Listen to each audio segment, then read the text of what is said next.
বসিরহাটের মাটিয়া খুনে গ্রেফতার মূল অভিযুক্ত। বারাসাত জিআরপি হাওড়া থেকে গ্রেফতার করেছে অভিযুক্তকে।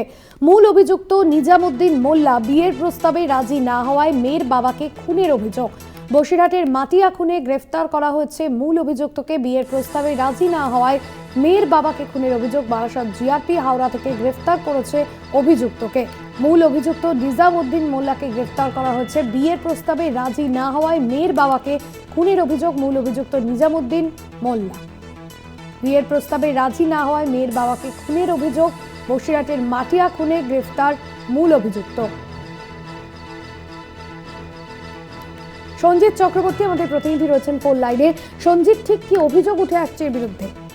দেখো, এই বছর 24-এর নিজামুদ্দিন মোল্লার বিরুদ্ধে অভিযোগ যে তার বাড়ি হচ্ছে উত্তর 24 পরগনার যে মাটিয়া থানা রয়েছে কোরাকাপাড়া গ্রাম। তার প্রতিবেশী জব্বার মোল্লা, তার মেয়ে ছিল বিবাহযোগ্য মেয়ে, তার বিয়ে করার প্রস্তাব দেয়। প্রস্তাব না দিলে এই জব্বার মোল্লাকে যখন মালতীপুর স্টেশন থেকে সে বাড়ি ফিরছিল কোরাপাড়া রেল সংলগ্ন স্থানে তাকে পিছন থেকে দায়ের কোপ দিয়ে তাকে নৃশংসভাবে হত্যা করে বলে অভিযোগ। ইতিমধ্যে এই তদন্তভার যেহেতু রেল পুলিশের আন্ডারে হয়, তদন্তভার জিআরপি নেয় এবং বারাসাত জিআরপির কাছে নির্দিষ্টভাবে নিজামুদ্দিন মোল্লার বিরুদ্ধে খুনের অভিযোগ করেন, অর্থাৎ ওই মৃতের পরিবার।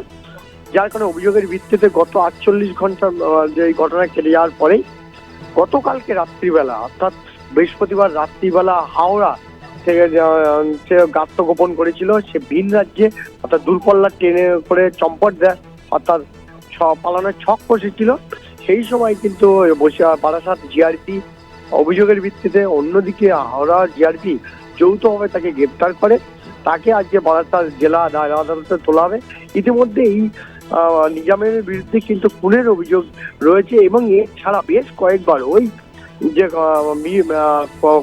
মৃত্যু হয়েছে জব্বার মোল্লার তার পরিবারকে বিভিন্ন সময় হুমকি মারধর এমনকি শাসানি দিত বলে অভিযোগ, এলাকায় রাহাজানি করতো বলে অভিযোগ এই নিজাম, এবং একাধিক অভিযোগ ছিল এর আগেও। কিন্তু তারপরে এই নির্দিষ্ট খুনের অভিযোগের ভিত্তিতে কিন্তু ইতিমধ্যে তদন্ত শুরু করে মাটিয়া থানার পুলিশ, অন্যদিকে রেল পুলিশ। এই তদন্তের মধ্যে বিশেষ করে নিজামকে আজ তারা হেফাজতে চাইছে। তার কাছে যে মৃত যে জব্বার মোল্লা, তার কাছে নগদ 60,000 টাকা এবং সোনার গহনা ছিল, সেটাও দুষ্কৃতীরা নিয়ে পালায়। এখন এই খুনের মোটিভটা কি? তাকে কি খুন করে ওই টাকায় সম্পদ দিয়েছে এইটা কারণ আছে, না এর পিছনে অন্য কোনো কারণ আছে, সেটাও তদন্তকারীরা দেখছে এবং এর মধ্যে অন্য কারোর হাত আছে কিনা সেটাও খতিয়ে দেখছে, বিশেষ করে পুলিশ এবং রেল পুলিশ যৌথভাবে। ধন্যবাদ তোমায়।